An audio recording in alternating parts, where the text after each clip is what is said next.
खुलुमबाय रायजो राजा नोंथांमोन रिजाल्ट मोननो बारा सम गैला आरो हाइस्ट दंबावो आरोबाव बिदिनो सप्ता खनसेसो दंबावोना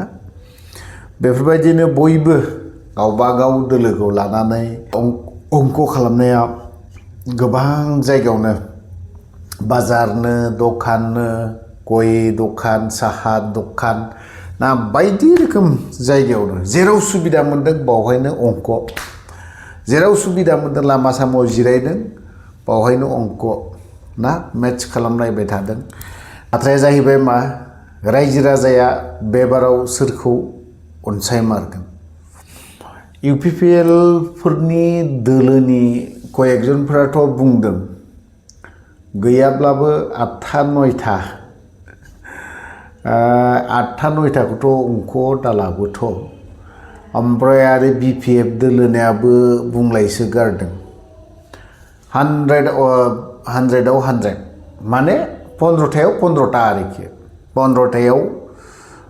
ओरै बिजेपिनि साब्रै बिजेपिनिबो थाबाय केन्डिडेटफोर ओमफ्राय गावसोरनिबो थाबाय नङा होमबा बेफोरखौ लानानै गासैखौबो लानानै बिथांमोना बुंदों जों गासैबो देरहाजोबगोन नंगौना नङा बेफोरबायदि गासैबो जायगायाव जुदि देरहाजोबोब्लाथ' मोजांनि बाथ्रा आरो आं दिनै मोनसे बाथ्राखौ सिदाखौ बुंगोन खुला बाथ्रा जुदि एनडिए एलायन्स गैयालाफानो सिंगेल जुदि बिपिएफ गेलेयोमोनबा बिटिसि काउन्सिल इलेक्शननि दोहौआनो मोनसे जोबाखैमोन मोनसे ओरैबायदि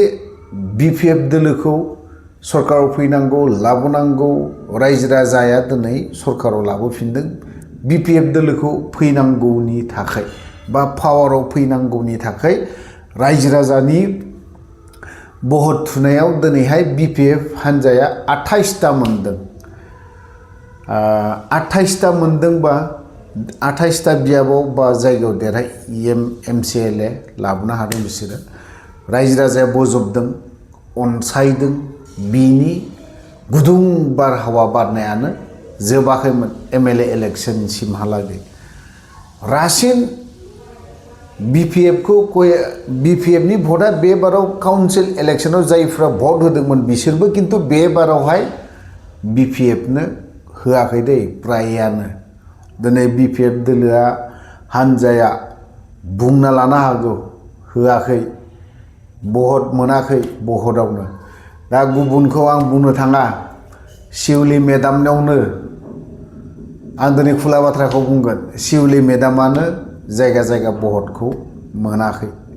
बे क्लियार काटखा बियो खारन गोरों शिवली मेदामा जोंनिख्रुइबो गोरों बहुत गोरों बियो नाथायबा बबेबा बिथिङाव माबा मोनसे गेप्स जालांदों नामा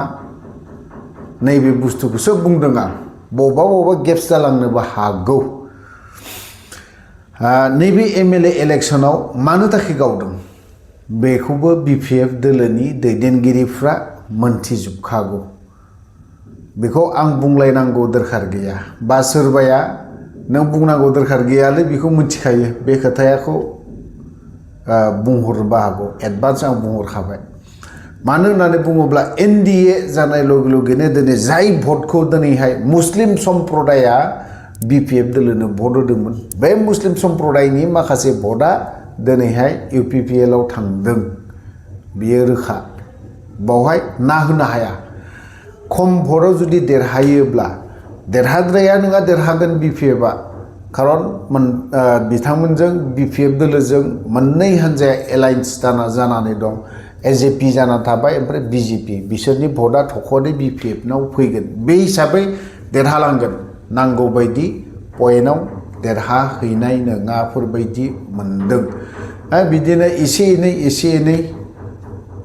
नङा होमबा 500-600 बिदियावहाय देरहाहैनो हागौ थ' बाथ्राया जाहैबाय आरोबाव इउपिपिएलआ बिथांमोना ओरैबायदि बुंबाय थाबावदों जाहैनोबो हागौ बिपिएफआ जुदि 10थाबो जुदि देरहाहैयाबा माने सरकारखौनो दाहैनो हाया बेखिनि बाथ्राखौ बुंदों माने सरकारावनो थाहैनाय ना सरकारानो बिसोरनि BPF सरकारानो बायहैगोन बेखिनि बाथ्राया बे अंकआ दङ नाथायबा UPPLआ कय एकता जायगायावहाय ओरैबायदि जेनग्लिखागोन दाथ' बुंनो थाङोबा रनजितआनो मोजां रोखोमैनो जेनथारगोन बियो रनजित बसुमतारी गुबुन बियाबावबो मोजाङै जेनगोन आंनि अंक आंनि हिसाबाव आंनि केलकुलेसनाव दाखालिफ्रायथ' सासेल' मोजां रोखोमाव देरहागोन होननानै बुंदोंमोन खिन्थु आं दिनै सानैया मोजाङै देरहागोन नाज्रेट नुज्रेट सासे बारायबाय दे साथाम दोनदों आंनि अंकआव आंनि हिसाबाव केलकुलेसनावहाय